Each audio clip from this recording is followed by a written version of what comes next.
Okay, Chapter 38, International Trade. Okay, so trade is big business in the U.S. Our trade deficit was 735 billion in 2012, and a deficit means that we import more than we export. If we export more than we import, then we have a trade surplus, which if we only look at our services, then the U.S. does actually have a trade surplus.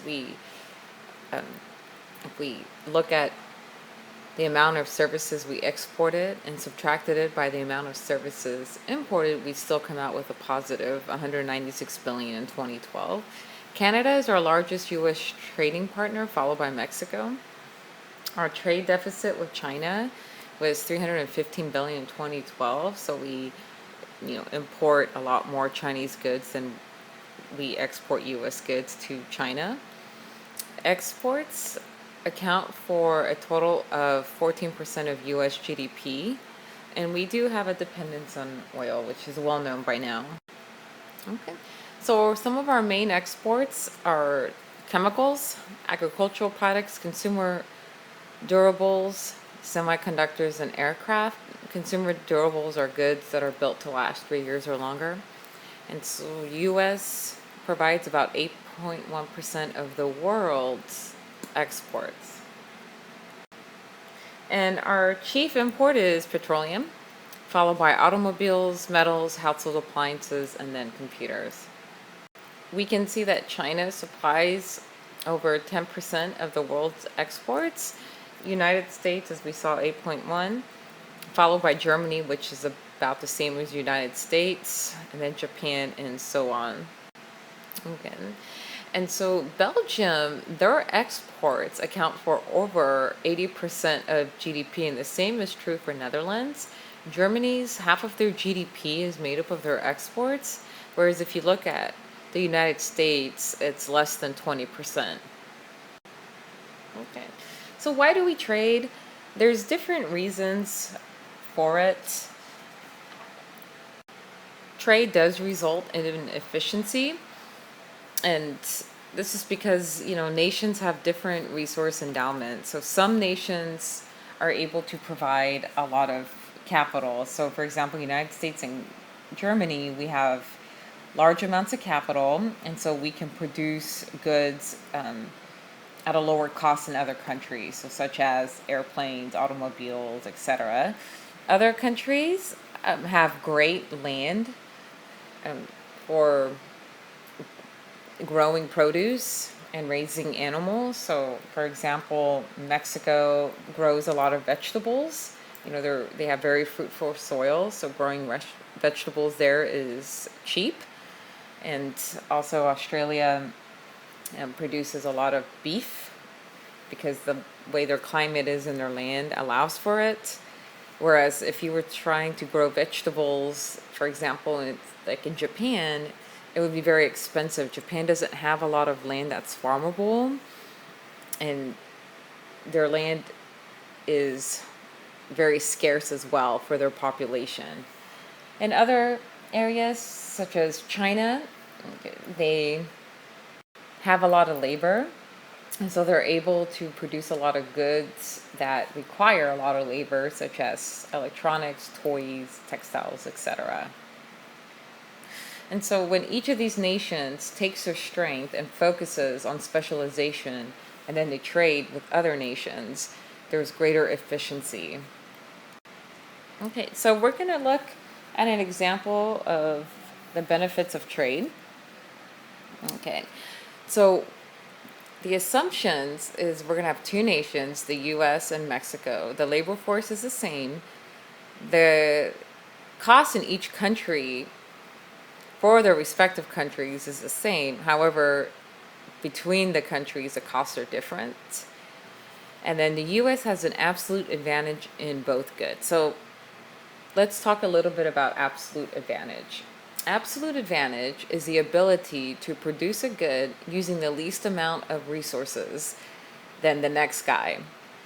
So in this case, we're going to look at two goods, and since the U.S. has the absolute advantage in both, this means that the U.S. can produce both goods using less resources than Mexico.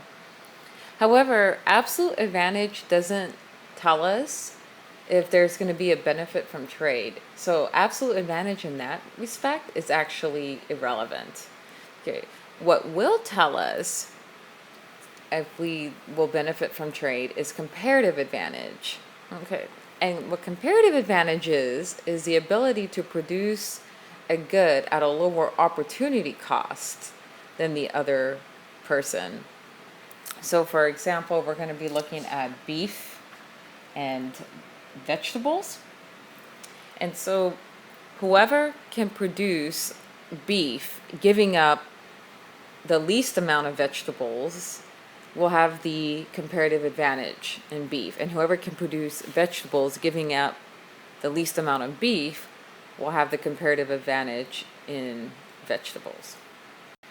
Gains from trade come from comparative advantage, not absolute advantage. Okay. And so when we look at the graphs, one thing to keep in mind is that first is that each country has a limit on their resources. So in this case, it's the labor force, but the labor force is not continuous. They only have a certain amount of labor. So for each unit of beef they produce, they give up a certain amount of units for vegetables and vice versa. And the slope of the curve is what tells us that. The slope of the curve is the opportunity cost. It tells us how many vegetables are sacrificed per ton of beef, and the reverse is true as well. How much beef is sacrificed for vegetables. Okay, so these two countries are not trading yet. So let's just say they are self-sufficient. They're only relying on themselves. So if all the labor in the United States were to produce just vegetables, then 30 tons of vegetables would be possible and none left over for beef. Or they can decide to just produce beef, and they could produce, all their labor would produce 30 tons of beef and no vegetables. So for Mexico, if all the labor were used for vegetables, then they could produce 20 tons of vegetables. And if all the labor were used for beef, then they could produce 10 tons of beef. Okay, so we can see here already that the U.S. has a comparative advantage in both. With their labor, they can produce more potential units of beef and more potential units of vegetables. Okay. But what we're concerned about is comparative advantage. Okay, how much beef or how many vegetables does the U.S. give up to gain beef, and how many vegetables does Mexico give up to gain beef? Okay, and we can see this by the slope. All right. So we see here if the U.S., let's say, wants to acquire 5 tons of beef, then they will have to give up 5 tons of vegetables.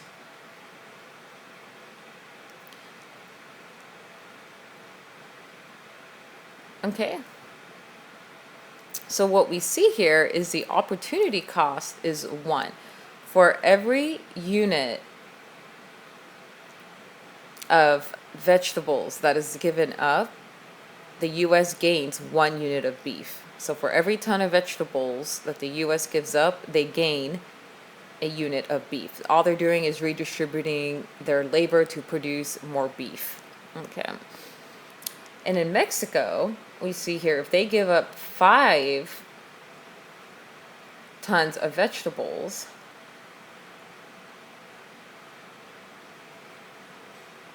then they gain 2.5 tons of beef.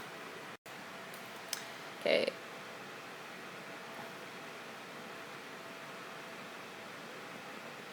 Okay, so Mexico has to give up 2 tons of vegetables for every 1 pound of beef. Okay. Whereas the U.S. would be 1 vegetable for 1 ton of vegetable for every ton of beef, and then the reverse would be true. 1 ton of beef for every ton of vegetable. Whereas in Mexico, okay, we want to find out the opportunity cost of vegetables here, okay, we would divide this by 2, okay, and we get that in order for Mexico to get 1 vegetable, they have to give up a half ton of beef. Okay, so let's say these countries, well, again, we said they're self-sufficient, they're not trading, so, ideally they want to consume both beef and vegetables. So the U.S. produces at point A 12 tons of vegetables, 18 tons of beef, and Mexico produces at point Z, and they have 4 tons of vegetables and 8 tons of beef. Okay. And so, just to recap, over here is that we just saw the self-sufficiency output mix, and that was for the U.S., 12 tons of vegetables, 18 tons of beef. For Mexico, it was 4 tons of vegetables, 8 tons of beef. Okay. And so, let's say the country wants to trade. Okay, the countries want to trade. Mexico and the U.S. strike up conversations. And the way they would do this is, okay, the country that produces beef at a lower opportunity cost will then produce beef, and the country that produces vegetables at the lower opportunity cost will produce vegetables. Okay. So if you remember, the opportunity cost of a ton of beef for the U.S. was 1 pound of vegetables, and for Mexico was 2 pounds of vegetables. Okay, so who is giving up less vegetables in order to produce 1 ton of beef? Okay, if you said the U.S., you are correct. The U.S. doesn't give up as many vegetables as Mexico does to get beef. So U.S. will specialize in beef. Okay. And by default, Mexico will specialize in vegetables. Okay. Veggies. All right. So no one country, as long as opportunity costs are different, then no one country can have the comparative advantage in both goods. So since U.S. has the comparative advantage in beef, by default, Mexico will have the comparative advantage in veggies. However, just for practice, why don't we look at the opportunity cost of a ton of vegetables? Okay.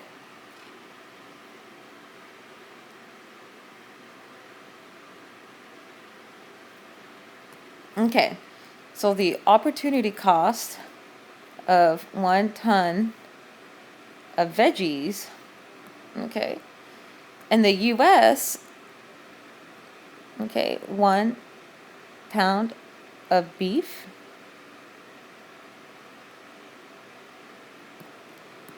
and in Mexico it was a half pound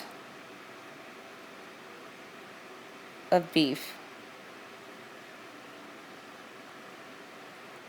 So you can see that Mexico, okay, gives up less beef to produce a ton of vegetables than the U.S. does. So therefore, Mexico has a comparative advantage in producing vegetables, and so therefore they will specialize and focus on producing vegetables. Okay. So they need to talk about terms of trade. And so the U.S. will sell 1 pound of beef if only they can get 1 ton of beef, if only they can get more than 1 ton of vegetables. Okay, because for them, it doesn't make sense to engage in trade unless they can get more than what they're currently producing. Okay, and Mexico, they have to give up 2 tons of vegetables in order to get 1 ton of beef. So Mexico will trade if they can get a better deal, and they will get a better deal if they can get 1 ton of beef for less than 2 tons of vegetable. Okay. So they're going to settle between the two, and we're going to assume that they'll trade 1 ton of beef for 1.5 vegetables.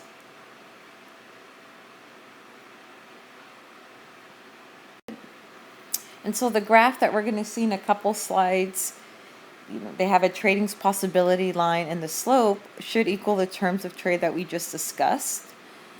And so we're going to assume that each country completely specializes in the good that they have the comparative advantage in. So US will only produce beef, Mexico will only produce vegetables. And what we find is that in the end, both countries consume more beef and vegetables than when they were self-sufficient. So in other words, resources have been allocated more efficiently. So we're able to produce more vegetables and more beef with resources with trade than we were without trade. Okay, and so what we're going to see here is that total output has increased, therefore resources have been allocated more efficiently. So United States, when they were self-sufficient, had 18 tons of beef, 12 tons of vegetables. Mexico had 8 tons of beef, 4 vegetables. When they specialized, okay, so U.S. produced 30 tons of beef, no veggies. Mexico produced no beef, 20 tons of veggies. And so they trade. Okay, so the U.S. exported 10 tons of beef to Mexico, and they imported 15 tons of vegetables. Mexico exported 10 tons of beef, imported 15 tons of vegetables. And so what we find, okay, is that overall the U.S. gained 2 tons of beef and 3 tons of vegetables. So if you remember, before they traded, they were consuming 18 tons of beef.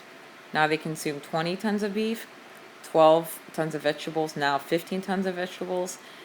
And Mexico gained 2 tons of beef and 1 ton of vegetables. So before, Mexico was producing 8 tons of beef. Now they're able to consume, so Mexico was producing and consuming 8 tons of beef, and now they're able to consume 10 tons of beef. And before, they were producing and consuming 4 tons of vegetables, and now they could consume 5 tons of vegetables. So total gains have been 4 tons of beef and 3 tons veggies.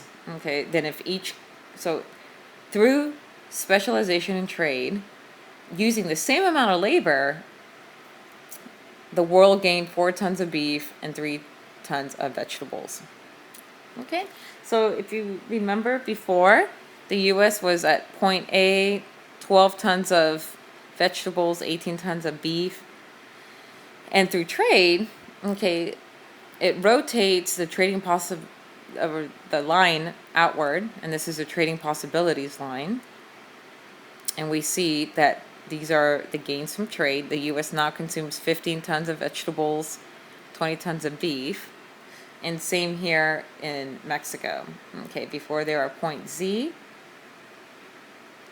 Okay, and now they're at point Z apostrophe, so they consume 1 ton of vegetables more and 2 tons more beef. Okay, and then the slope of both these lines are the trading terms. It's 1.5 veggies for 1 ton of beef. Okay, so if we were to do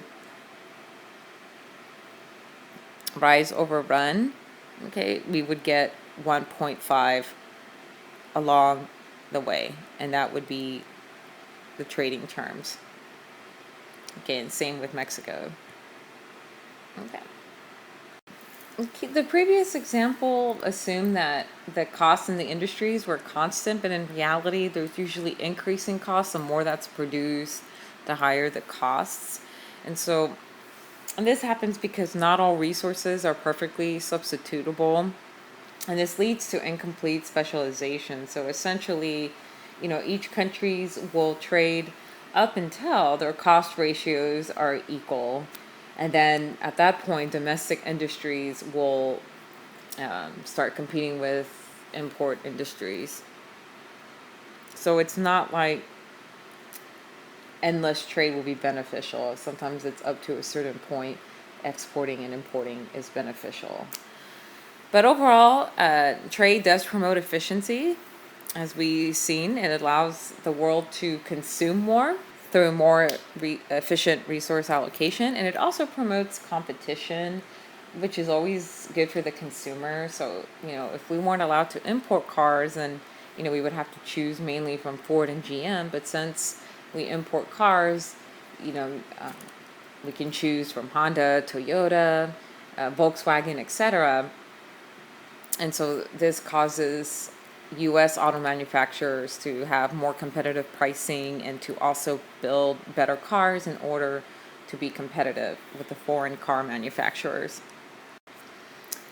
All right, let's talk a little bit about how trade affects the supply and demand of a certain good.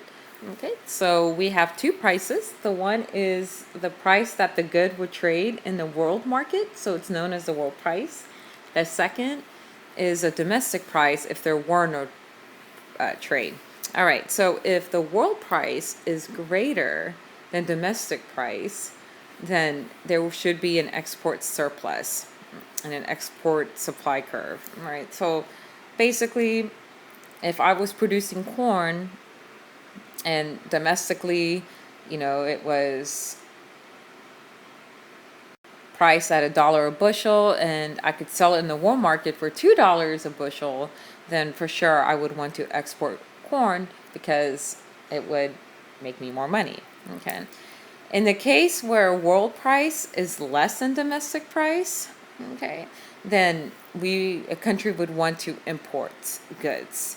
So if I can buy a foreign tablet for $100 and domestic tablets are priced at $200, then, countries would import cheaper tablets.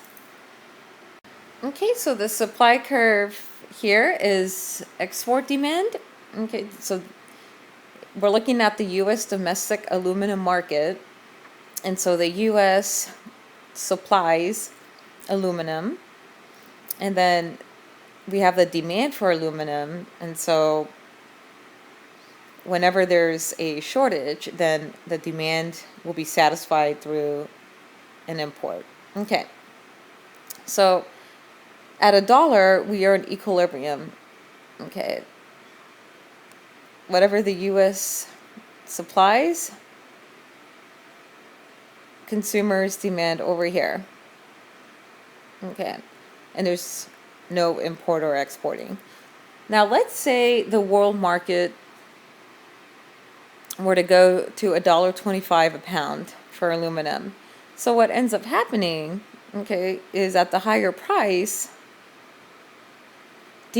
quantity demanded for aluminum will fall. However, because it's a higher price, suppliers will want to supply more aluminum.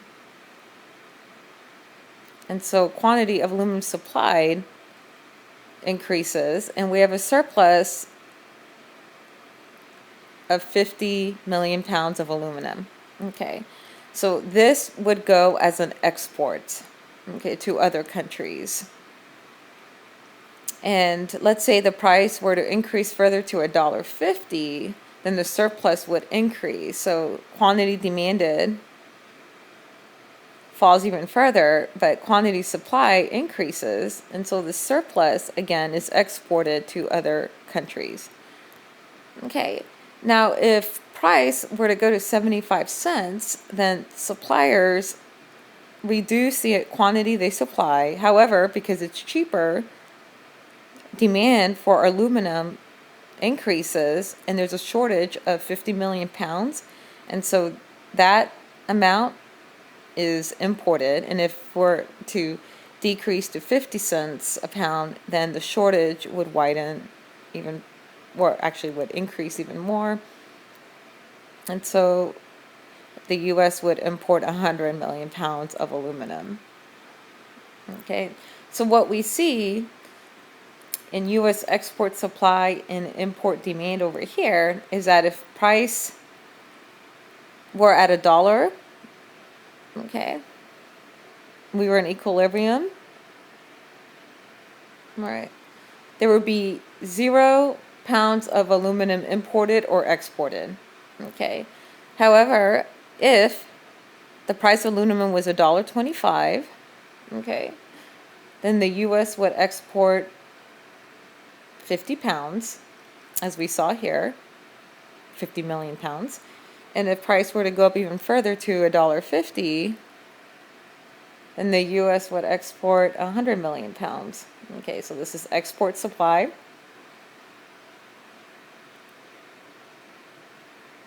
And then looking at import demand, okay, we use a different color here. If price were to drop to 75 cents, okay, then the U.S. would import 50 million pounds of aluminum, because we see here there's a shortage. So they would demand from world markets 50 million pounds. And if price were to decrease to 50 cents a pound, then the world would demand from foreign or world markets 100 million pounds of aluminum. Okay, let's say Canada also produces aluminum. Okay, so same story over here.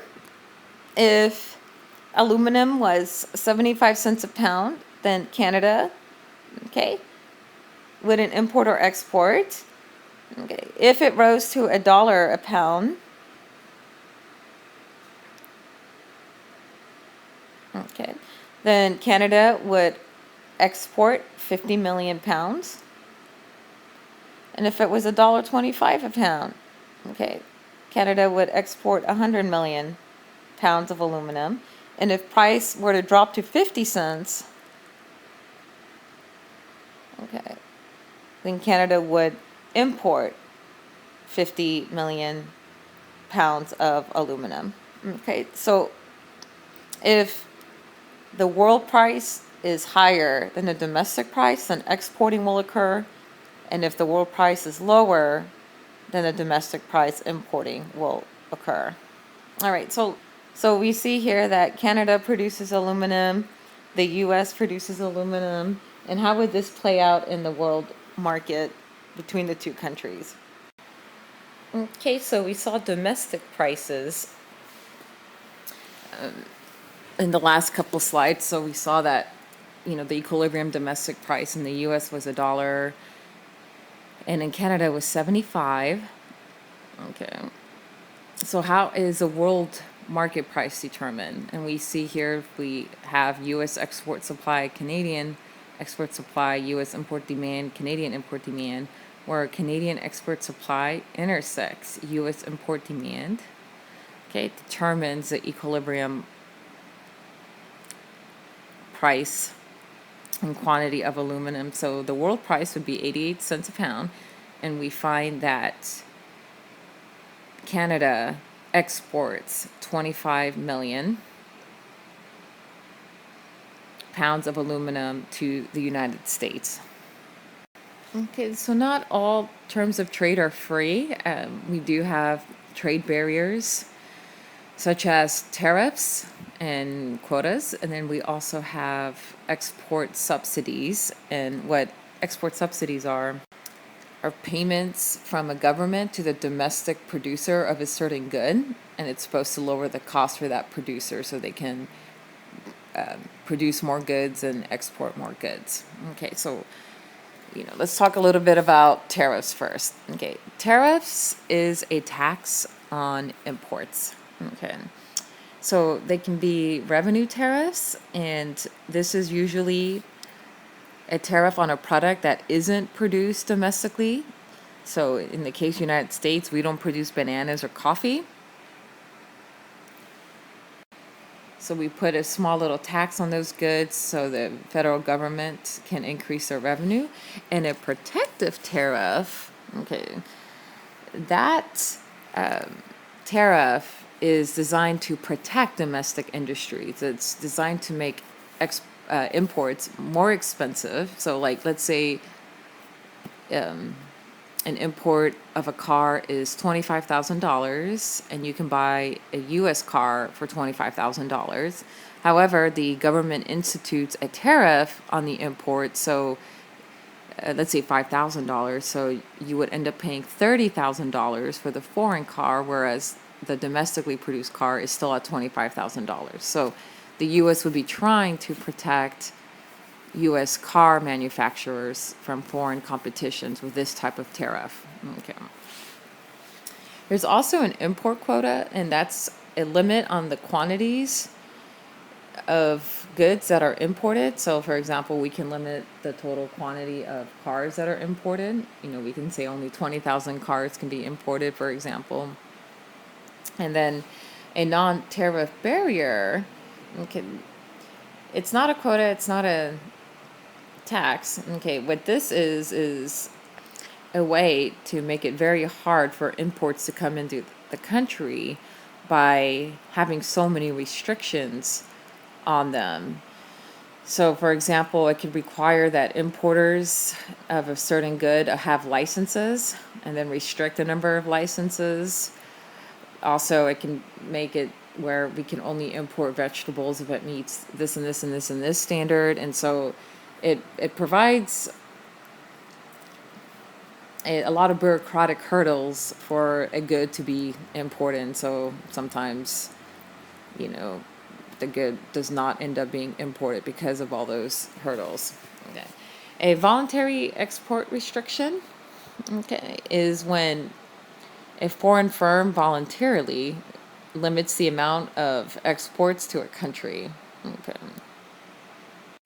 This is usually done in response to a country trying to put a tariff or quota on a good. So it could be the U.S. wants to put a tariff on tires made in China, then China can retaliate by purposely limiting their exports to the U.S. Okay, let's look at the economic impact of these trade barriers and export subsidies.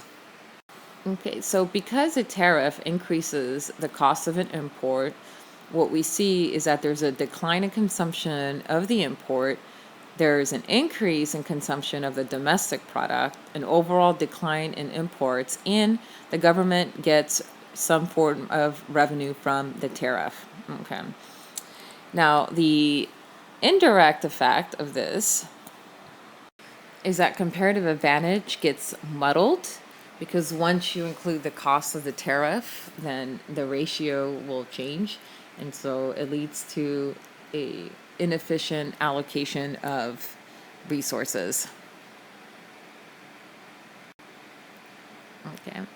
Same with quotas.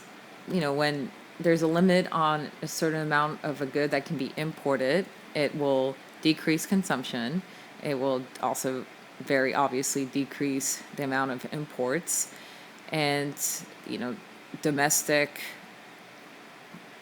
goods will instead be consumed, and therefore there's an increase in domestic production since more domestic goods are being demanded. And they don't provide any government revenue since it's not a tax. Because the limit of goods being imported is restricted, then the goods will be higher in price, and so that increase in price that the quota cost goes as increased revenue to the foreign company. Okay, and we'll see this in the graph. Let's say this is the supply and demand of a mid-size family car. Okay. So the domestic price for the car is up here. However, the world price for that car is lower than the domestic price. Okay, so first question, would there be importing or exporting? Okay, there would be importing. Domestic producers at price PW would produce quantity A of cars, and domestic consumers will demand quantity D. Okay, so this shortage over here will be imported. Okay, so let's say there is a tariff placed. Okay, so the tariff is a tax on imports, and so it increases the price of the car in the world market. So let's say it's a Honda Accord. Okay, So we could have imported a Honda Accord for PW, and now it goes up to PT. Okay. And so what ends up happening here is that now, since this car is a higher price, domestic consumers will demand a lower quantity of this car. Okay. Domestic producers will increase the supply of their cars at this price. Okay. And so we still have a number of cars being imported, because you can still see that demand is greater than supply. It's just a smaller amount. Okay, so now the amount being imported is BC. Okay. And the tax is PT minus PW is a tax per unit, okay, or per car. Okay. And so the amount of cars sold, okay, whatever quantity BC is, so let's say it's 50,000, okay, times that tax amount, so let's say it was 5,000 a car, then that goes as revenue towards the government. Okay, that goes as revenue towards the government. All right. And what we see here is we also have inefficiency occurring, or dead weight loss. Okay, because this is the loss of consumer demand due to a higher price because of the quota. And this is also dead weight loss over here on the producer side. And yes, domestic producers do enjoy that they can sell more cars at a higher price. However, the dead weight loss occurs because there's a shift in resources that could be used in other more efficient industries towards the U.S. auto industry over here. Okay. Now, in the case of a quota, it's the exact same thing, except this yellow square we see here, that before with the tariff was government revenue. Okay, this would be the increased profit that goes to foreign firms, that because with a quota, since there's a restriction on the number of imports, the price of imports rises. Okay, and so the imports that the company does sell goes as increased revenue to the foreign producers. Okay, so we can see here that quotas and tariffs do limit the gains from trade. Okay, and does result in some inefficiency. So, why do people still insist on having tariffs and quotas, for example? So one argument is military self-sufficiency, and this is essentially that we should not rely on other countries to produce our military goods. We never know when a war might come up, and then we may not have the resources or knowledge to produce our own goods, and since we're at war with the other country, then our supply of goods stops. It's not, there's no real good data on this. It's kind of hard to measure right now. There's also diversification for stability argument, and this is for, in countries that don't have diversified economies. So like, for example, Saudi Arabia, most of their economy is based on the export of oil. And so, they'll impose tariffs and quotas on goods, so that way they can use that revenue or the government can use that revenue in order to start new industries and diversify their economy. So for a country like the US, it's not as valid because we already have a very diverse economy. There is an infant industry argument. This was used a lot in Latin America. And so for example, let's say a country wants to start their own computer industry. And so temporarily, to boost sales of that industry, they will limit imports of computers. But what we find is that in theory it's great, but in reality we don't know if that industry will ever take off, and sometimes it doesn't. We don't have the right resources, and even if the industry does take off, a lot of times the tariffs and quotas restrictions are not lifted right away. Protection against dumping.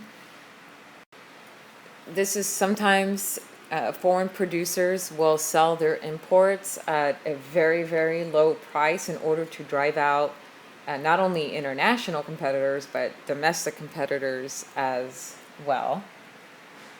Now, this is illegal in the United States. But overall, there's been very few cases of this, just because it's also dangerous for the producer. They can sell so low that their costs are higher than their revenue. And of course, one of the most common arguments is to increase domestic employment. So, for example, let's put a tariff and quota on foreign cars in order for consumers to buy domestic cars, and that will, keep jobs in the U.S. industry. It sounds great in theory, but in reality, it leads to a lot of losses. First of all, these type of quotas and tariffs raise the exchange rate, so it hurts other U.S. export industries because now the U.S. goods are more expensive relative to foreign goods. Also, it keeps jobs in an inefficient industry when they could be reallocated to a more efficient industry that's doing well in the world markets as well. And overall, the economy is always changing. So, if the U.S. auto industry is losing job, it doesn't mean there's a net loss of jobs. It could be that other industries are growing and they need more labor. And so, any type of import restrictions,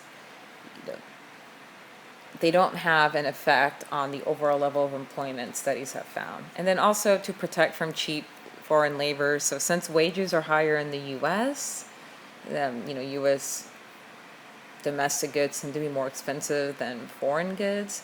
And so if these imports are not limited, then the wages of U.S. workers will have to go down. And what we find, again, is not necessarily true.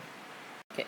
We can see that the U.S. has moved towards more of a services-oriented economy. 70% of output is in the service industry, where accountants, lawyers, doctors, etc. And so, there might be a loss of jobs in manufacturing, but there's been gains in jobs in other industries.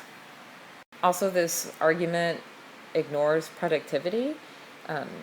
Sure, the wage in the U.S. might be higher, but we have better technology and capital, and so we may be able to produce our goods at a lower per unit cost than foreign countries can.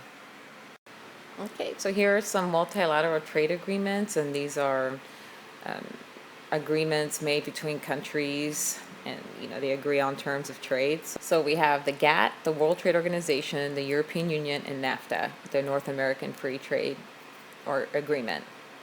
Okay, so GATT was founded in 1947. It's 23 nations. It does include the U.S. And so the three principles was that equal, non-discriminatory trade treatment for all member nations. So no one nation tries to bully a smaller nation for favorable trade options.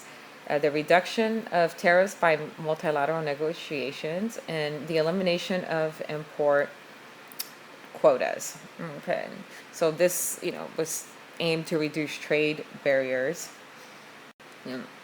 Overall, because quotas were eliminated and tariffs were reduced, this agreement was very beneficial in increasing efficiency and world output. Okay, so GATT eventually formed into the World Trade Organization, and it expanded to include about 159 nations in 2013. Okay. And so they help oversee trade agreements and help resolve disputes. Okay, because sometimes there are arguments between countries, and they can go to the World Trade Organization and help reach a conclusion in this settlement. Again, their purpose is to reduce or eliminate quotas, reduce tariffs, and also reducing agricultural subsidies, because they do distort trade as well. Some critics will argue that since the goal is to expand trade, that some nations will then take their industries and move them to another nation that has weaker environmental and worker protection laws as well.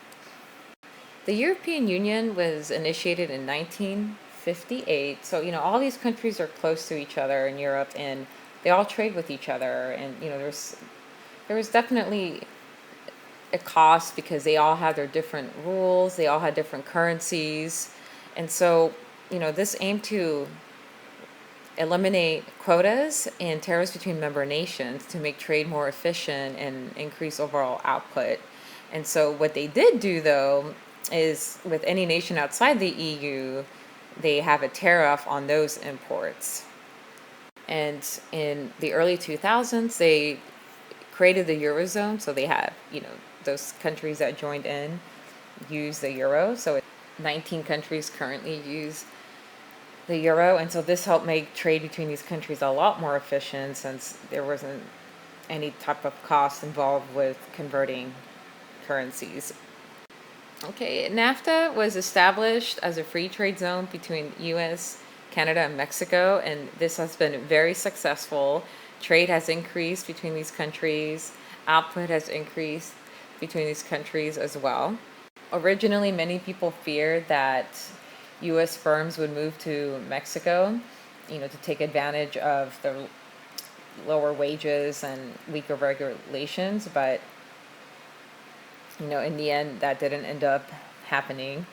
And if anything, since NAFTA came about in '93, employment in the U.S. increased by more than 20 million workers.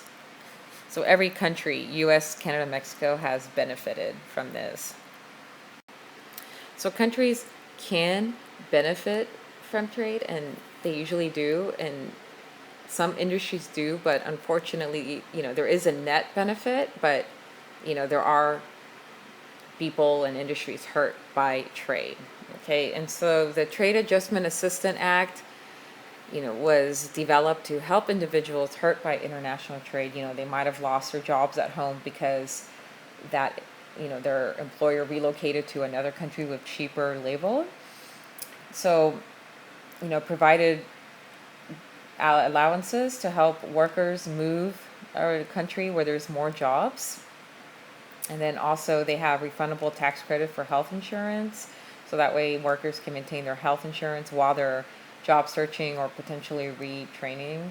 And then they also have wage insurance for workers that are 50 and older. And this replaced the difference between their new job and their old job.